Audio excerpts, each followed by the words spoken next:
Good morning, good morning, good morning. Good afternoon or good evening if you're watching this on the replay. So if you are watching on the replay, if you will let me know, hashtag replay. So today, sorry, my voice is kind of going in and out. I woke up a couple of days ago and I had like zero voice. And then since then, it's kind of hit or miss on whether or not it's going to show up. But I'm glad that you have shown up, even if my voice doesn't. We will make it through this. So, good morning. Today we're talking about the systems to care. Again, good morning, Wendy. So we are in probably week 6 or 7 of this by now. I should probably know the answer to that question, and I don't. But we are on the second part of the digestive system. And so we kind of started in and out of, we're not that far into it. We just got a long way to go. So we did the skeletal system, and then we done muscles, and then we did joints, and then we did the digestive system part 1 last week. And so if you missed that, I will link the replay for that. So we talked about the first being ingestion, actually like your mouth, and then some of the things that your mouth does in regards to saliva. Did you know, fun, interesting fact for today, just for you guys, that you produce about 2 liters of saliva every single day? That's a lot. That's a lot of spit, right? So we talked about taste buds and things of that nature. And then we went into the esophagus, and we talked about how a lot of times you think that, everything just kind of like slides down automatically in the esophagus, but actually it's like wave-like muscles that like move everything down. And as the esophagus isn't actually very long. It only takes somewhere between like 2 to 5 seconds for the food that you swallow to reach into your stomach, which is where we're going to start today. So this is understandable because, when you have something that's really cold, like ice cream when it's hot, or really hot, like soup when it's cold, it just makes you feel warm and like fuzzy. I say this because we are in Texas, and this is officially our first day of freezing temperatures this morning. It's a whopping 31, so we just barely got in that freezing zone. But I say that because chili sounds really good right now, just saying. But I will focus in. So stomach. With the stomach, your stomach is very much like a balloon when you think about it, okay? And so as we eat, it's going to expand. It's going to get bigger. But the stomach is not permeable. So there's no way for it to absorb things out of the body to go into it, or the things that are in the stomach to be absorbed in and out of the body, which is good because it has hydrochloric acid in it, which is a lot of times what creates like the heartburn and the indigestion that we talked about last week, is when we eat too much or we lay down right after we get finished eating, and some of that goes back up and into our esophagus, or even just a simple belch. So do know that we're going to be talking about some pretty gross things today, so I apologize in advance. We're going to be talking about bacteria and the potty and things like that. So just kind of be on the aware, okay? So your stomach is the first step in true digestion because it's going to try to break down that food a little bit more. So it's a harder digestive process than the mouth is actually going to do with just chewing, okay? So it's going to have that stomach acid in there, and it's going to mush everything in together, make it nice and small and mushy, and then from there it's going to go into the small intestine. Okay, so the small intestine, we said that the stomach is like a balloon. The small intestine, I want you to think about it like a sock. So I don't know about you, but like one of the most annoying things is when I have my shoes on and I step in a puddle and it goes down into my sock. And my shoes absorb the water, and then my sock does. And then I get like really gross, like icky feet. It really just drives me nuts, just saying. Or if you're like walking around and like your kids are like mine and they spill something and then don't clean it up, like water, and then you step in it and then you're like, it just goes right through the sock. That's how your stomach is, okay? So your stomach, your small intestine is just like the sock. And so the reason why that is because this is the primary source of when nutrients are given into the body, okay? And so we have these wonderful little things called villi. And villi look kind of like mountains. It looks like this. And so on the villi, it allows for the nutrition to go out and other things to come in, okay? And so think about your intestines like a sock, okay? This is why it's so important for us to eat good quality food, because again, this is how we're getting nourished from our body. If you ever wondered how all of that stuff was going in and out and how the food was actually getting into the different parts of your body that you need, that is through the small intestine, the wonderful small intestine. So from your mouth all the way down to the end of the large intestine is usually about 5 times your body height. So around 30-ish feet, depending on how tall you are, estimate. But do know that there's lots of nooks and crannies in there. And so this is why we say a food that's high in fiber allows you to be able to kind of push through those nooks and crannies and get everything out. We don't want little bits and pieces left in the stomach. That's not a good thing to do. Little pieces left in the intestine. That's not a great place for it to hang out, right?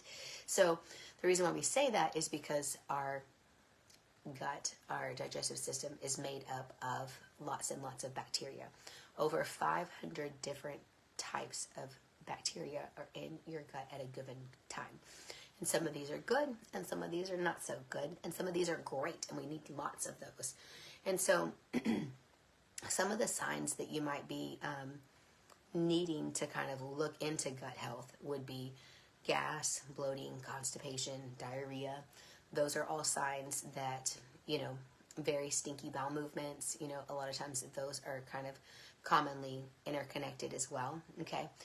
And the imbalance of gut biome is actually called dibosis. And so there is a technical medical term, and now you can sound like really super smart when you talk about it. But it has been linked to multiple things. And so I don't know, with you guys' background, how many of you guys have linked in and really studied the gut biome. I feel like in our circle or network of the people that I usually reach, most people have, a little bit of awareness on this. And so do know, though, it has been linked to IBD, IBS, diabetes, arthritis, lupus, multiple sclerosis, and autism. And so do know that this is why we call it the second brain, if you've heard of that before, because so many different things are interrelated in gut health, okay?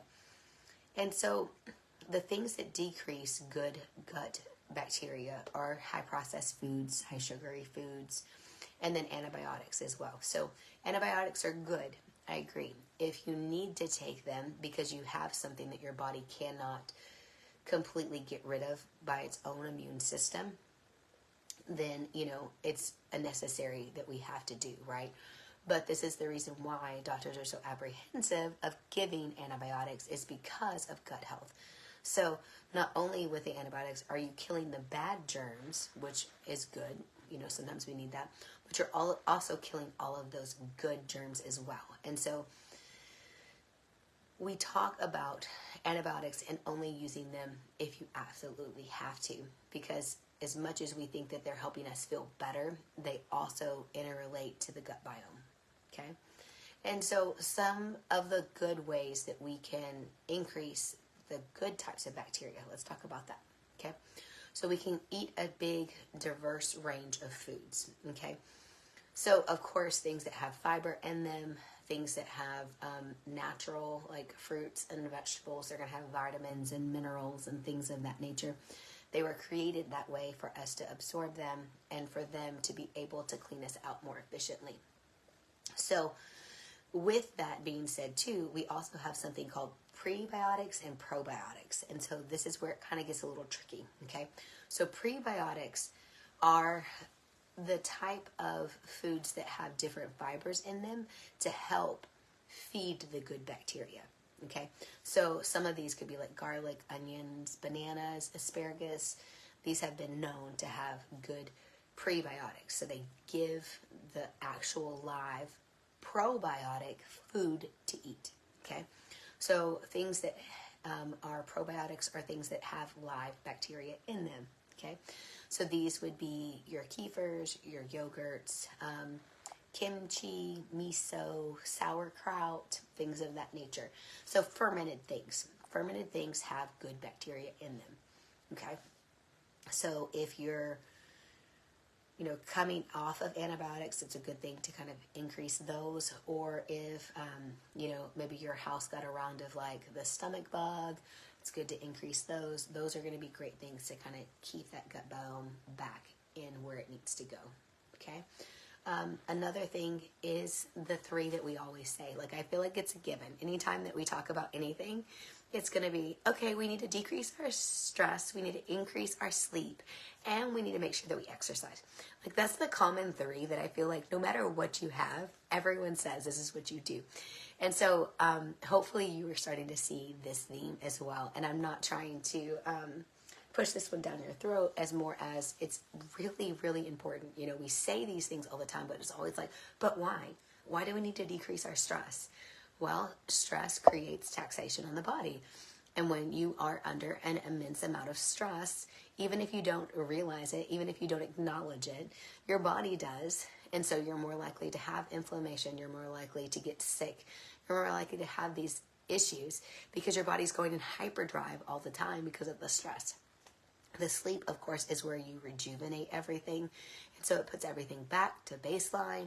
It allows your body to reset. Our bodies are like batteries. We do need to recharge or we will eventually run out.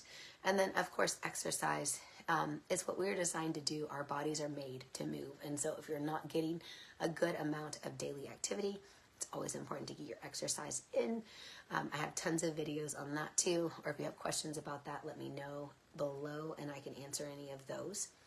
So I didn't want to bore you guys with stuff that you kind of already had a little bit of knowledge on, but if you have more things that you'd like to go more in depth on with the digestive system, let me know and I can answer those comments below, because next week we're moving on into the respiratory system. So hopefully by next week, whatever is going on with me in my respiratory system will sound a little bit better for you guys too. If you have questions about the respiratory system, let me know on that as well. But that is it for today. It was short and sweet. I hope you guys learned something about the gut. I hope you guys got some good information.